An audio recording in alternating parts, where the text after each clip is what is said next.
First of all, it's very honor, like என்ன சொல்கிறது, the guest of honors இங்கே வந்ததுக்கு ரொம்ப ரொம்ப நன்றி. ஏன்னா it's important for us to get people into this field. அதுதான் ரொம்ப முக்கியம் இங்கே. நான் எனக்கு சினிமாங்கிறது வெரி நியூ. நான் ஒரு educationist. I'm not belong to this field, but I was a jury for Golden Globe Academy Award. So அதுதான் என்னோடய ஜேர்னி. ஸோ எப்பொழுதுமே நான் வெளியேந்து தான் பார்த்துருக்கேன். படத்தை ப்ரிப்பேர் பண்ணுறது, ப்ரொடியூஸ் பண்ணுறதுலாம் நான் பார்த்தது கிடையாது. when it comes for award ceremony, I sit as a jury and I have seen those things. அதுதான் எனக்குள்ள ஒரே எக்ஸ்பீரியன்ஸ். அதுக்கப்புறம் as a teacher, I act as a lot with parents, students. அந்த மாதிரி தான் எனக்கு ஆக்டிங்னு தெரியும். First of all, is very important. I want to thank whoever comes here, particularly Amir sir. He's an exceptional person for preciseness and perfectionist. Thank you very much sir, because Sam start பண்ணது உங்களோட so அவர் நிறைய சொல்லியிருக்காரு. அடுத்தது Raman sir is a excellent மென்டர்னு. நான் இவங்க யாருக்கூடையும் work பண்ணதில்லை, ஆனால் இவங்க சொல்கிறத கேட்டு தான் நான் ராம் ஆல்வேஸ் சேஸ் தட் அவங்கள்ட்ட நீங்கள் உட்காந்து கேட்டிங்கன்னா தெரியும் எதை செய்யணும் எதை செய்யக்கூடாதுன்னு அவர் கிளியராக சொல்லுவார் அப்படின்னு. And thank you very much. And also Dilip Babu sir inge illa, he is a pillar for Dave, and also Sakti sir for coming here. Thank you very much for that. And also Sasikumar sir, GV Prakash எல்லாம் இதில் ஷெட்யூலில் இருக்கிறனால அவங்களால வர முடியல. But அவங்களோட பிளெஸிங்ஸ்லாம் இங்கே இருக்குது. ஏன்னா இந்த ஃபீல்டில் monetary is one part. another thing is like blessing and care is most important thing, because see monetary இருக்கிறவன் கொடுப்பான், லைக் இருக்கிற ஒருத்தன் தான் கொடுக்க முடியும். பட் கேரிங்கும் பிளெஸ்ஸிங்கும் நீங்கள் நல்லா இருக்கும்போது நல்லா இருக்கும்போது தான் அது வேணும். ஸோ அந்த பிளெஸ்ஸிங் கொண்டு கொடுத்து சேர்த்ததுக்கு தான் I want to be very thankful to all these gentlemen and also media people. எங்களை மாதிரி ஆளுங்களாம் see being a teacher, it is very important for me to give chances to my kids. So நாங்கள் அப்படி தான் எதிர்பார்ப்போம். when we go into the school, when we run a school, இதுதான் எங்களோட very important. ஏன்னா எங்கள் ஸ்டூடெண்ட்ஸ்க்கு சான்ஸ் கொடுக்கணும். If there is no chance, if there is no opportunity, you can't expect the creativity. So that is what I want to make it clear.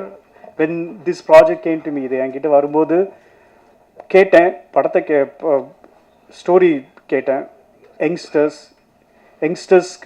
when we were talking about youngsters, ஏன்னா இப்போ எல்லாருமே ஒரு ஹீரோன்னு நீங்கள் பார்த்தீங்கன்னா above 30, above 35, above 40 அப்படி ஹீரோவாக இருக்காங்க. நம்ம எப்போ தான் சான்ஸ் கேட்க, very few people taking risk for this youngsters. As a teacher I can take risk because you are all my kids. And also இந்த மாதிரி பெரிய டேலண்ட் பீப்புளேருந்து இவங்க வராங்க, skilful people. So I thought that it is the right time for me to give a chance to other people. And இது என்னோட part. அடுத்த part என்னன்னா உங்களோட பார்ட், மீடியா பீப்புள். நான் எவ்வளோ like I won't say this is as a risk, because people call this as a risk. I don't see as a risk. It's something we are producing a opportunity for people. அது நல்லாவும் முடியும், நல்லா முடியாமல் போகலாம். But யாராவது ஒரு ஆள் வரணும் வெளியே, இவங்களுக்குலாம் சான்ஸ் கொடுக்குறது. That is the whole thing. When I don't want to talk about the product. இப்போ ப்ராடக்டை பற்றி நான் பேச விரும்பல. ஏன்னா அது ஒன்ஸ் கிரியேட் ஆனோன்னு I want you all to talk the product. So இப்போ I want to thank everyone. As I said before, guest of honors and also the media people. So I hope that you will take this further. அதுக்கப்புறம் technicians ப்ராசஸ்ன்னு பார்க்கும்போது சாமும் ராமும் என்கிட்ட பேசும்போது they were very clear with what they want to do. So டெக்னீஷியன்ஸ்லாம் thank you very much for accepting this. And once again நான் ரொம்ப நேரம் எடுக்க விரும்பல. Thank you very much for coming. And YOLOனா என்னன்னா you only live once. So அதுதான் அந்த படம். So you will see what is that after few days or few months. Thank you very much. எனக்கு யாராவது சொல்ல முடியுமா? நீங்கள் ஒரு முறை தான் வாழ வேண்டும். ரொம்ப நன்றி. அடுத்தது இந்த மேடையை தன்னுடைய பேச்சால் அலங்கரிக்க என்னுடைய நீண்டகால நண்பர், ஒரு கடின உழைப்பாளி. நானும் அவரும் நிறைய ப்ராஜெக்டில் ஒர்க் பண்ணியிருக்கோம் ஆரம்ப காலத்தில். என் அன்பு நண்பர் திரு ரமணா, இயக்குனர் ரமணா அவர்களை மேடைக்கு அன்போடு அழைக்கிறேன். உங்கள் அன்பான கரகோஷத்தோடு வெல்கம் சார்.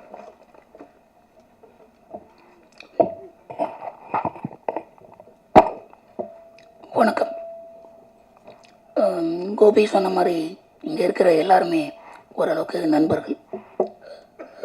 நிறைய பட விழாக்களில் அப்பப்போ பங்கு பெறுறது உண்டு. ஆனால் இந்த பட விழா வந்து கொஞ்சம் எனக்கு வித்தியாசமானது. குறிப்பாக சொல்லணும்னா ரொம்ப ஆத்மார்த்தமான நண்பர்களை சில காலம் கழித்து நான் பார்த்தேன். நண்பன் மீர், சிவா, கனி, உதவியாளர் ராம், சாம் அப்படின்னு எல்லாருமே நான் பார்த்த ஒரு அற்புதமான தருணம். I don't want to take much of your time. Like Mr. Producer Mahesh said, you will only live once. வாழ்க்கை ஒரு முறை தான் வாழ இயலும். அந்த வாழ்க்கையில் what you have as a material with what you do matters. உங்களிடம் இருப்பது என்ன என்பது முக்கியமே அல்ல, அதை கொண்டு நீங்கள் என்ன செய்கிறீர்கள் என்பதே மிக முக்கியம். அதை போல இந்த ஒரு வாய்ப்பை சாமும் ராமும் அத்தனை புதுமிக திறமையாளர்களும் சேர்ந்து பயன்படுத்திக் கொள்வார்கள். Because the chance comes only once. ஒரு வாட்டி தான் அப்படி நாக் பண்ணோண்டு வர. அப்போ அந்த கதவை திறக்கும்போது you love to grab the opportunity. என்னை பொறுத்த வரைக்கும் சக்ஸஸ்ன்றதுக்கு ஒரு சின்ன பேசிக்கலாக எனக்கு ஒரு டெம்ப்ளேட் இருக்கும். It's nothing but preparation come no opportunity is equal to success.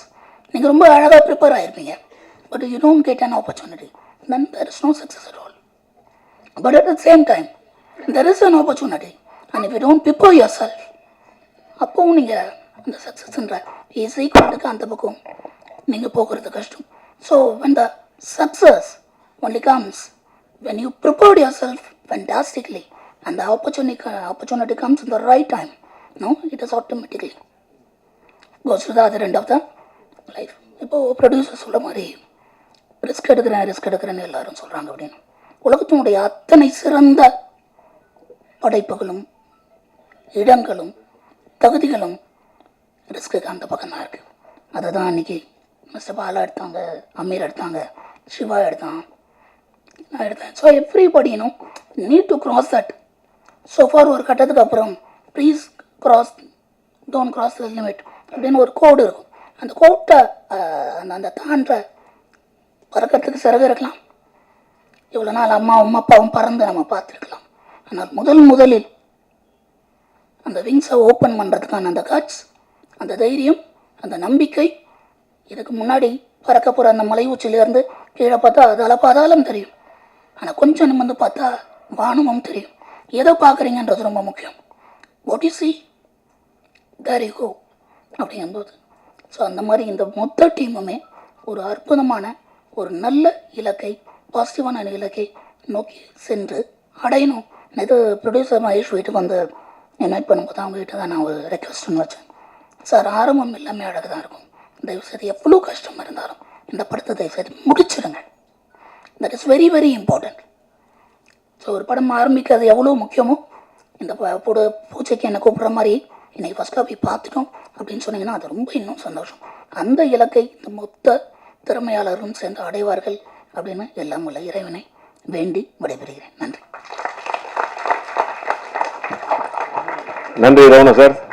You are a great inspiration to all of us. உங்களுடைய திருமலை திரைப்படம் யாராலையும் மறக்க முடியாது. தேங்க்யூ. நீங்கள் சொன்ன மாதிரி படத்தை அலங்கரிக்க அழைக்கப் போவது திரு சக்தி அவர்கள், Sakthi film factory distributor Vinayagar sir. ஐயா சக்தி அவர்கள் வாங்க சார்.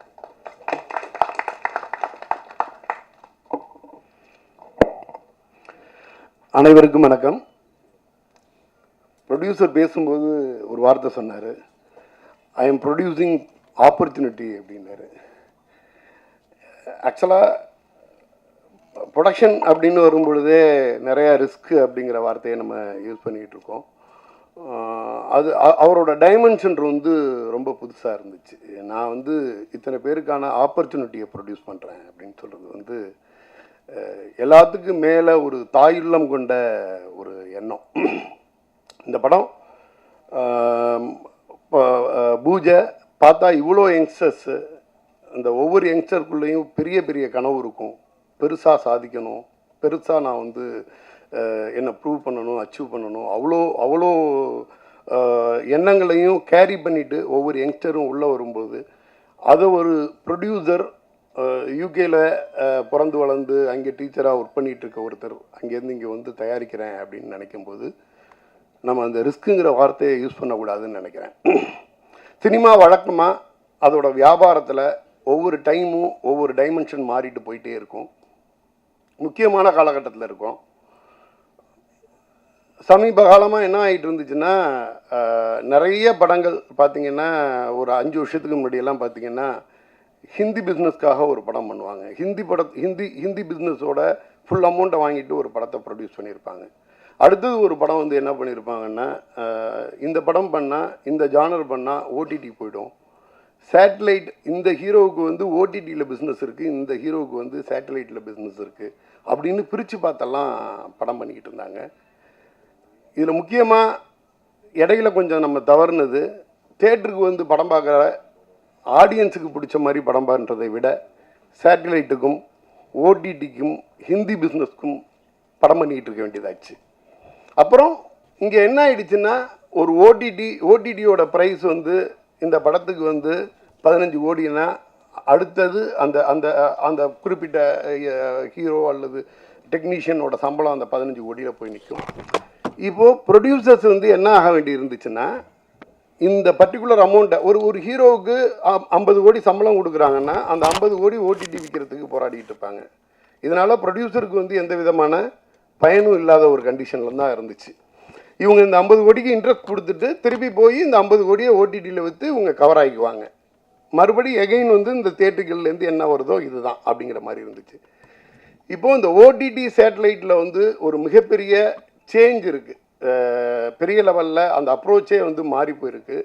எகைன் இந்த சைக்கிள் எங்கே வந்து நிற்குதுன்னா, தேட்டர்களில் ஆடியன்ஸை திருப்திப்படுத்தி அது வெற்றி படமாச்சுன்னா அதுக்கு பிறகு வந்து அதை வந்து பார்த்துக்கலாம் அப்படிங்கிற ஒரு விஷயம்.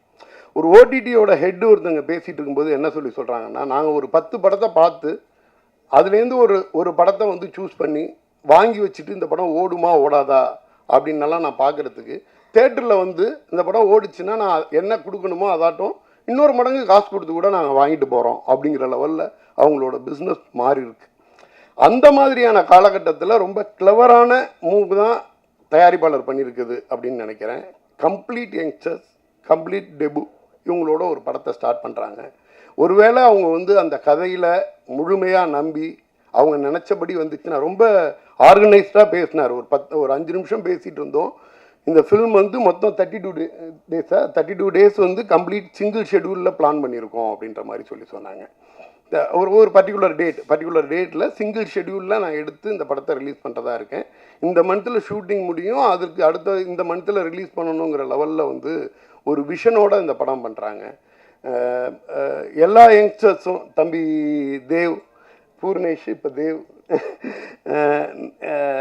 நம்ம வீட்டு பையன் மாதிரி கிட்டத்தட்ட ஒவ்வொருத்தரும் பெரிய கனவோட இந்த படத்தை எடுத்து வந்து பண்ணுறாங்க. நிச்சயமாக தேட்டருக்கு வரும். இத்தனை பேரோட கனவு, இத்தனை பேரோட ஆசை, இந்த மாதிரி ஒரு தயாரிப்பாளரோட பெரிய நம்பிக்கை, நல்ல எண்ணம் இதெல்லாம் சேர்ந்து மிகப்பெரிய வெற்றி பெறும். நிறைய புதியவர்கள் வர்றதுக்கான வழிவகுக்கும். நீங்கள் எல்லாருமே சப்போர்ட் பண்ணுங்கள். நன்றி.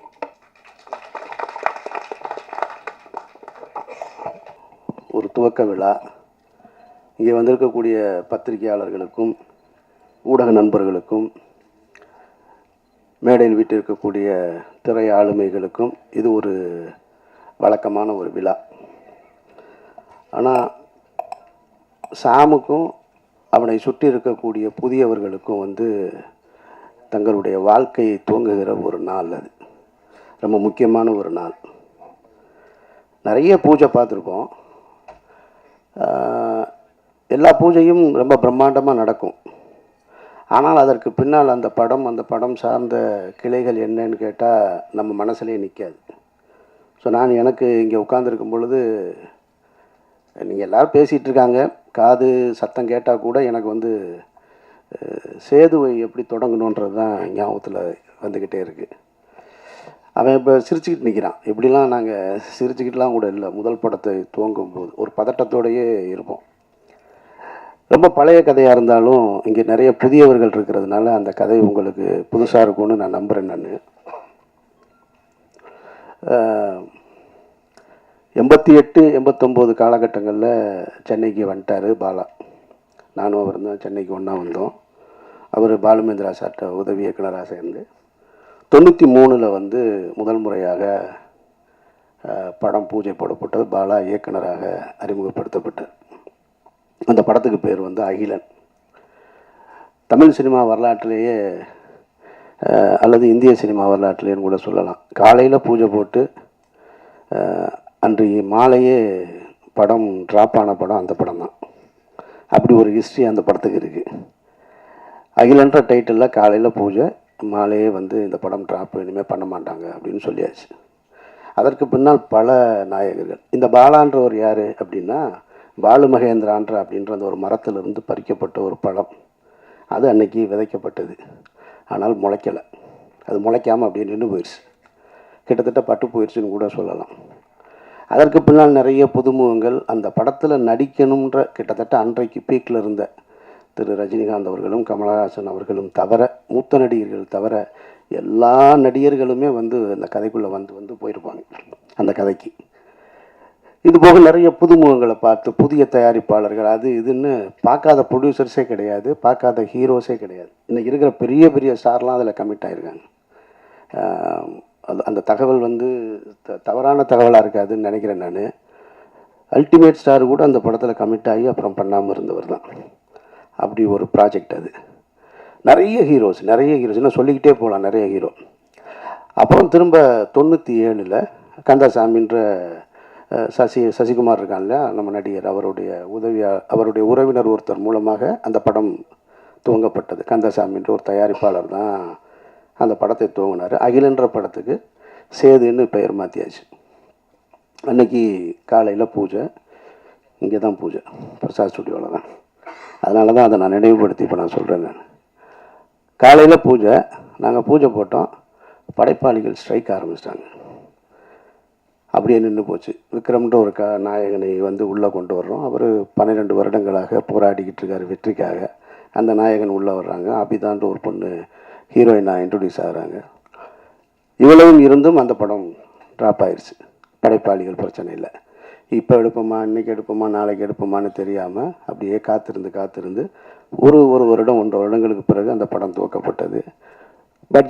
குறித்த பட்ஜெட்டில் முடிக்க முடியலை. அதனால் அது அடுத்த கட்டத்தை போய் 2000 தான் அந்த படம் முடிவுக்கு வந்தது. சரி, முடிவுக்கு வந்ததுக்கு பின்னாடி அந்த படம் விற்பனைக்கு இருந்ததான்னு கேட்டால் அந்த படம் விற்பனைக்கு இல்லை, யாரும் வாங்கலை எல்லாமே. ஆனால் இந்த படத்தை டப்பிங்லேயோ எஃப்எக்ஸ்லேயோ பார்த்தவங்க எல்லாம் இந்த 97 தொடங்கி 93 தொடங்கி 2000 வரைக்கும் பல இயக்குனர்கள் பல தயாரிப்பாளர்கள் எங்களை கிராஸ் பண்ணி போயிட்டே இருக்காங்க. ஆனால் நாங்கள் மட்டும் நம்பிக்கையோடு ஒரு அறையில் காத்துக்கிட்டே இருக்கோம். எங்கள் படம் ஒரு நாளும் ரிலீஸ் ஆகும், என்றைக்காவது ஒரு நாள் எங்கள் படம் வந்துடும்ன்ற நம்பிக்கையோடு உட்காந்துட்டு இருந்தோம். சரி, 2000 படம் முடிஞ்சதுக்கப்புறம் பார்த்தா அப்பவும் இல்லை. எங்களோடு சேர்ந்து பல ஹீரோக்களுடைய படங்கள் நாங்கள் டப்பிங் நடக்கும்போது பக்கத்தில் நடக்கும். இந்த சமீரா டப்பிங்கில் தான் நடக்கும். அங்கே பெரிய ஹீரோஸ்லாம் வருவாங்க, நாங்கள் அப்படி நின்று பார்த்துட்டே இருப்போம். அப்பவும் அது வியாபாரத்துக்குள்ளே வரலை. அதில் ஒரு நல்ல விஷயம் என்னென்னா, படம் நல்லா இருந்ததுன்றது மட்டும்தான் ஒரு இயக்குனர் தன்னுடைய கனவுகளை ஒட்டுமொத்த கனவையும் தூக்கி ஒரு படத்தில் உழைப்பாக போட்டு படமாக்கி வச்சுருந்தார். அது அவருக்காக மட்டும் செஞ்சதில்லைன்றதான் ரொம்ப முக்கியமானது. அதை நம்ம கவனிக்கணும். அதை ஒரு டைரக்டர் இன்றைக்கி படம் எடுக்கிறாருன்னா அது உனக்கானது மட்டும் கிடையாது, ஒரு தலைமுறையை உருவாக்குறது.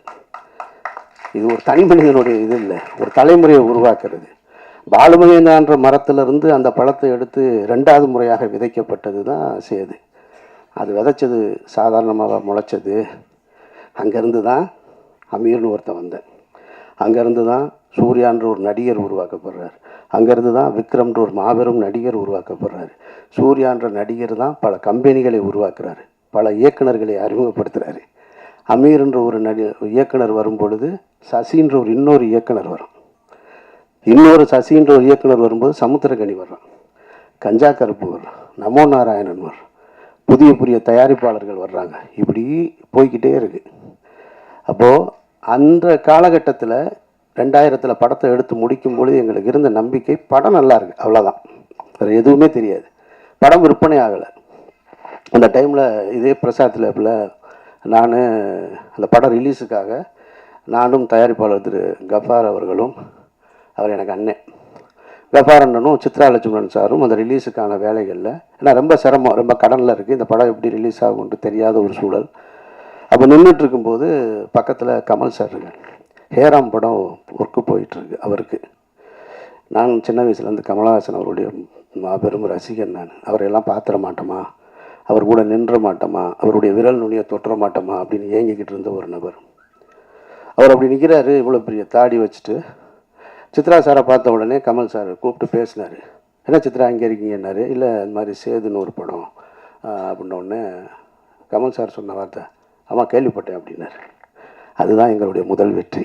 படம் ரிலீஸ் ஆகலை, ஒரு புதிய படைப்பு யாருக்கு போய் சேர்ந்துருக்கு, ஒரு உலக நாயகன்கிட்ட போய் சேர்ந்துருக்கு. ஆமாம் கேள்விப்பட்டேன், நல்லா இருக்குன்னு சொல்கிறாங்க அப்படின்னாரு. நான் பக்கத்தில் இருந்து இப்படி பார்த்துக்கிட்டே இருக்கேன், கமல் சார் வாயவே பார்க்குறேன். அவர் என்ன சொல்கிறார், இது யார் அப்படின்னாரு. இல்லை அவர் அசிஸ்டன். ஓ அப்படின்ட்டு அவர் ஹேராம் பற்றி பேச ஆரம்பிச்சிட்டார். திரும்ப எல்லாம் ஹேராம்லாம் பேசிட்டு திரும்ப ஆயிருமா, ரிலீஸ் ஆயிருமா அப்படின்னாரு. இல்லை அதுக்கு தான் வந்திருக்கோம் அப்படின்னு சொன்னோம். ஓகே வாழ்த்துக்கள் அப்படின்ட்டு போயிட்டார். ஸோ அந்த படம் அப்புறம் இதே பிரசாத் ஸ்டுடியோவில் தான், லேபில் தான், இதே லேபில் தான் விடிய விடிய நான் பாலா எல்லாம் நின்றுட்டு இருந்தோம். அன்றைய இரவு அந்த பாலாவுடைய நடவடிக்கைகள்லாம் நீங்கள் பார்த்தீங்கன்னு வச்சுக்கல, எங்களெல்லாம் கவனிக்கப்படாத ஒரு ஆள். நான், பாலா, சசி. இன்றைக்கு வாசலில் வந்து இறங்கும்போதே அங்கேயே கேமரா வந்துடுது. அங்கேருந்து அப்படியே ரிவர்ஸ்லேயே வர்றாங்க ரிப்போர்ட்டர்ஸ்லாம். பாவமாக இருக்குது, எங்கேயாவது தடுக்கி விழுந்துருவாங்களோன்னு. இந்த லேபுக்குள்ளே விடிய விடிய 3 பேர் சுற்றிக்கிட்டே இருக்கோம். அதில் நான் கைலியோட சுற்றிக்கிட்டே இருக்கேன். ஒரு 6 பிரிண்ட்டு தான், வெறும் 6 பிரிண்ட்டை எடுத்துகிட்டு இங்கேருந்து ஒரு கனவுகளை சுமந்து கொண்டு மதுரை, திருச்சி இப்படி நான் கொடுத்துட்டு திண்டுக்கல்னு கொடுத்துட்டு போனேன் நான். அப்படி ரிலீஸ் ஆன படம் தான். படம் நல்லா இருந்ததுனால தான் இவ்வளவு பெரிய அந்த விதை பெரிய ஆலமரமாகி பல கிளைகளை உருவாக்கியிருக்கு. அதனால் நீங்கள்